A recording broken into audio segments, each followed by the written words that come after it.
नहमदुहु व नुसल्ली व नुसल्लिमु अला रसूलिल करीम अम्मा बाद फ़अऊज़ु बिल्लाहि मिनश शैतानिर रजीम बिस्मिल्लाहिर रहमानिर रहीम अल अखिल्लाउ यौमइज़िन बअदुहुम लिबअदिन अदुव्वुन इल्लल मुत्तक़ीन सदक़ल्लाहुल अज़ीम। अस्सलातु वस्सलामु अलैका या सय्यदी या रसूलल्लाह व अला आलिका व अस्हाबिका या सय्यदी या हबीबल्लाह। अहबाब ज़ीवकार मुअज़्ज़ज़ नाज़रीन और सामीईन, अस्सलामु अलैकुम व रहमतुल्लाहि व बरकातुहू। फर्जंद इस्लाम यूट्यूब चैनल की वसातत से मैं हाफिज़ पीर मोहम्मद हसनान रज़ा सैफी मुजद्दी आपकी खिदमत में हाजिर हूँ।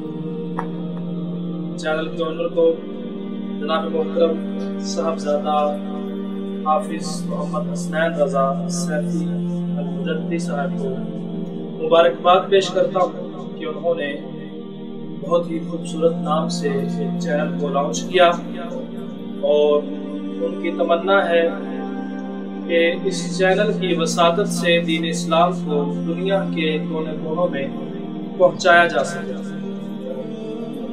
आज की जो हमारी इस वीडियो का मौजू है और जो टॉपिक है वो है अल्लाह वालों की अज़मत और फजीलत और निस्बत, अल्लाह वालों की निस्बत के फ़ायदे। अल्लाह रब्बुल इज़्ज़त से दुआ है कि अल्लाह ताला मुझे हक सच बयान करने की और हम सब को कुरान करीम को और दीन इस्लाम को समझने की और उस पर अमल पैरा होने की तौफीक अता फरमाए। मुअज़्ज़ज़ सामीईन, बड़ी तवज्जो से बात सुनिएगा। इंशाअल्लाह आपको सुनने का फायदा होगा और मुझे सुनाने का अजर मिलेगा। अल्लाह ताला कुरान मजीद फुरकान हमीद में बहुत ही मुकामात पर मुतअद्दिद मर्तबा अल्लाह वालों की अपने बंदों की शान को बयान फरमाता है। अल्लाह ताला जल्ल शानुहु इरशाद फरमाता है, अला इन्ना औलिया अल्लाहि ला खौफुन अलैहिम व ला हुम यहज़नून। खबरदार, जो अल्लाह वाले हैं बेशक ना उन्हें कोई खौफ है और ना ही कोई गम है। कुरान मजीद फुरकान हमीद भरा पड़ा है अल्लाह वालों की शान में। कहीं पर हजरत खिज़र अलैहिस्सलाम के वाक़यात को और उनके किस्सों को बयान करता है, कहीं पर हजरत लुकमान को और कहीं पर हजरत ज़ुल्कुरनैन के वाक़यात को बयान करता है, कहीं पर असहाबे कहफ के वाक़यात को बयान करके हमें बतलाता है कि अल्लाह वालों की निस्बत क्या है, अल्लाह वालों की अज़मत क्या है, अल्लाह वालों की शान क्या है, उनका मकाम और उनका मर्तबा क्या है। आज जो मैंने आयत करीमा आपके सामने शुरू में पढ़ने की सआदत हासिल की है, अल्लाह रब्बुल इज़्ज़त इरशाद फरमा रहा है, अल अखिल्लाउ यौमइज़िन बअदुहुम लिबअदिन अदुव्वुन इल्लल मुत्तक़ीन। इसका तर्जुमा मैं आपके सामने रख देता हूँ। अल्लाह ताला फरमा रहा है कि उस दिन तुम्हारे दोस्त, तुम्हारे अहबाब, तुम्हारे रिश्तेदार तुम्हारे काम आने वाले नहीं है, तुम्हारे दुश्मन। सवाल उठता है कि या बारी ताला कौन सा दिन है? अल्लाह रब्बुल इज़्ज़त फरमाता है वो दिन क़यामत का दिन है, वो यौम क़यामत है, वो यौम महशर है।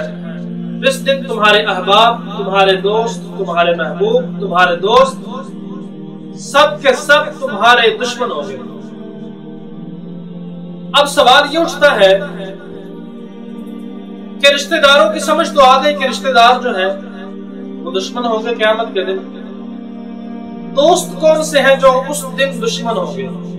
अल्लाह रब्बुल इज़्ज़त ने इरशाद फरमा दिया, मुफस्सिरीन किराम ने तफसीरों में लिख दिया कि वो दोस्त तुम्हारे उस दिन क़यामत के दिन दुश्मन होंगे जो तुमने दुनियावी मुफादात के लिए, ज़ाती गरज़ व मकासद की तकमील के लिए दोस्त बनाए थे, वो तुम्हारे दोस्त तुम्हारे दुश्मन होंगे। अब एक और सवाल उठता है कि या बारी ताला, रिश्तेदार भी दुश्मन, दोस्त और अहबाब जो दुनिया में बनाए थे वो भी दुश्मन। अब कौन लोग हैं जो हमारे क़यामत के दिन भी साथ देने वाले हैं? नबी करीम सल्लल्लाहु अलैहि वसल्लम की हदीस मुबारक है کہ قیامت کے دن بہت سے لوگ ایسے ہوں گے جن کے پاس کوئی نیکی ہی نہ ہوگی. میرا موضوع اللہ والوں کی شان ہے، میں وہیں پر آؤں گا انشاءاللہ. آپ یہ چند باتیں سماعت فرما لیں.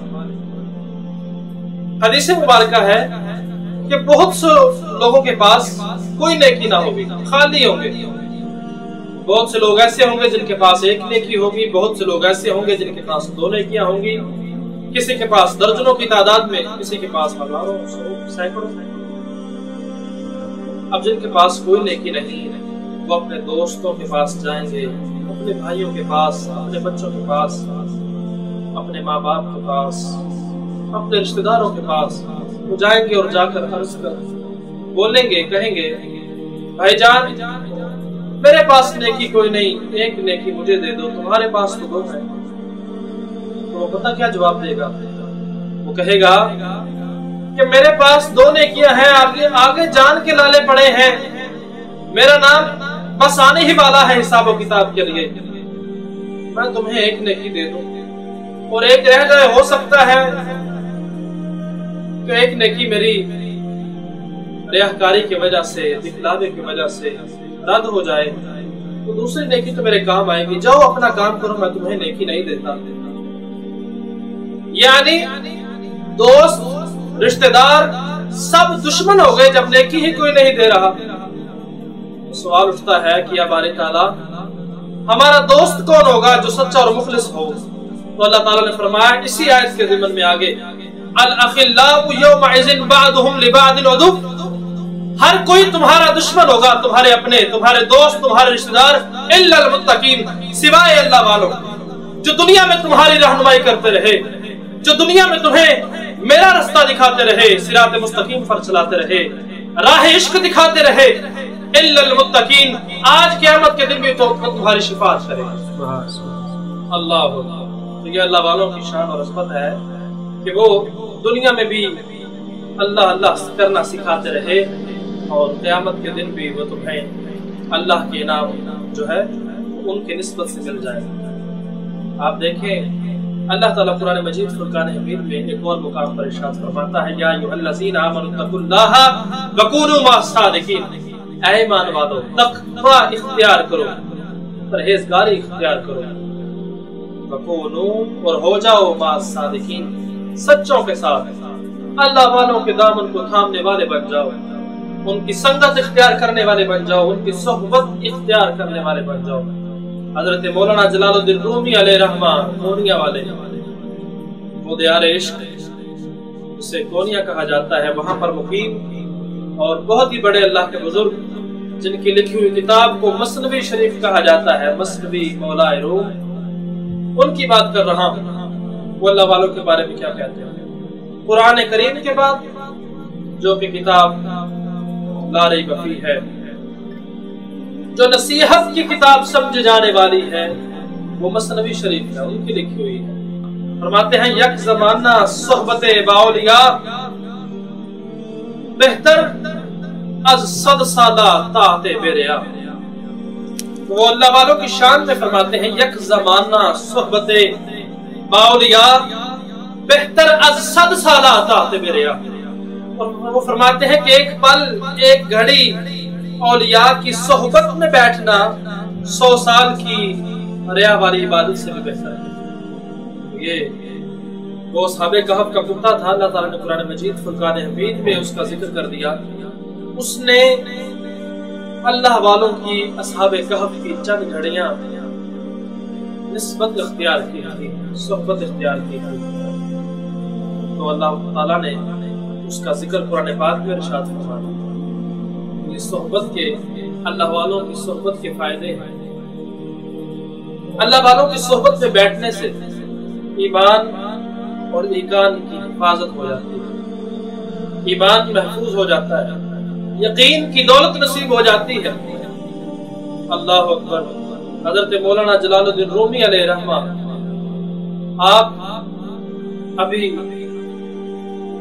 صحبت اختیار کرنے والوں میں سے نہیں تھے، یعنی آپ سالک نہ بنے تھے، آپ سلوک کی راہ پر ابھی نہیں چلے تھے. بہت بڑے عالم تھے، بہت بڑے مولانا تھے. تو अपने शागिर्दों को, जो सैकड़ों की तादाद में उनके शागिर्द थे, उनको पढ़ा रहे थे अपने मदरसे में, तो एक दरवेश गुजरे। उस दरवेश ने मौलाना रूम को, अभी मौलाना रूम नहीं बने, जलालुद्दीन रूमी को देखा पढ़ाते हुए। उन्होंने उनसे कहा, दरवेश ने कहा, पूछा, ये चीज तो ये क्या है, ये क्या कर रहे हो? मौलाना रूम ने जवाब दिया, ये तुम नहीं जानते, ये काला काला रसूलुल्लाह सल्लल्लाहु अलैहि वसल्लम की सदाएं हैं। अल्लाह अकबर। मौलाना रूम थोड़ी देर पढ़ाते रहे अपने तलामजा को, अपने शागिर्दों को। कुछ काम याद आया तो अपने गुदरे में चले गए। गुदरे में गए तो पीछे से जो मौलाना रूम की लिखी हुई बेहतरीन तसानीफ थी, जो सैकड़ों की तादाद में कुतब थी, वो एक जगह पर पड़ी थी। उस दरवेश ने वो उठाई और पास तालाब में डाल दी। जब पास तालाब में डाली, मौलाना रूम वापस आए, आके देखा कि मेरी जिंदगी का सरमाया, छापे खाने भी नहीं हुआ करते थे उस दौर में, मेरी जिंदगी का सरमाया सब कुछ लुट फुट गया, सब कुछ इस दुनिया से जाया हो गया, पानी में बह गया। रोने लगे। उस दरवेश ने जब रोते हुए देखा मौलाना रूम को, तो तालाब में हाथ डाला, सारी किताबें वापस रखी और छांट कर बताया कि ये खुश्क है, पानी इन्हें कुछ नहीं कह सकता, पानी इन्हें कुछ नहीं कह सका। तो मौलाना रूम अब की बार पूछने लगे, ये चीज तो ये क्या है? तो उस दरवेश ने कहा, ई तू नदारत, ई हाल, ये तुम नहीं जानते, ये हाल है। अल्लाह अकबर।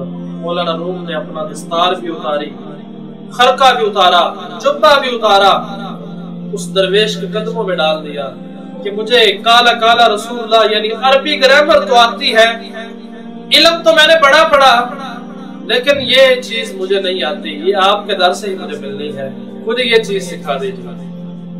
कुछ माह उस दरवेश की बारगाह में मौलाना रूम ने गुजारे तो फिर मसनवी शरीफ लिखी, जिसका जिक्र मैंने पहले कर दिया। तो वो मसनवी शरीफ जो नसीहत की सबसे बड़ी किताब कुरान और हदीस के बाद मानी जाती है, वो लिखी। जब चंद माँ उनकी खिदमत में गुजारे तो ये कहने पर मजबूर हो गए, इतना फैज मिला, कहा कि मौलवी हरगिज़ न शुद्ध मौलाए रूम ता गुलामे शम्स तबरेज़ी न शुद्ध, कि मैं मौलवी था लेकिन शम्स तबरेज़ी की खिदमत में जब बैठा तब मौलाए रूम बन गया। जब उनकी खिदमत में बैठा, उनकी संगत इख्तियार की, उनके दामन को थाम लिया, तो फिर मौलाए रूम बन गया। अल्लाह वालों की निस्बत के फायदे हैं। इंशाअल्लाह वीडियो तवील हो रही है, तो नेक्स्ट वीडियो में हम इस मौजू को आगे लेके चलेंगे। हम हजरत दाता गंज बख्श अली हजवेरी के मौजू को भी लेकर चलेंगे, हजरत गौसे आजम के मौजू को भी बयान करेंगे। आप अहबाब के सामने इस्लाम की जो बुनियादी तालीमात हैं वो भी बताएंगे। अल्लाह ताला हमारी इस हाजिरी को कबूल व मंजूर फरमाए। इस शेर के साथ इजाजत चाहूंगा कि अल्लाह वालों की निस्बत बड़ी चीज है, खुदा दे ये दौलत बड़ी चीज है। अस्सलाम वालेकुम।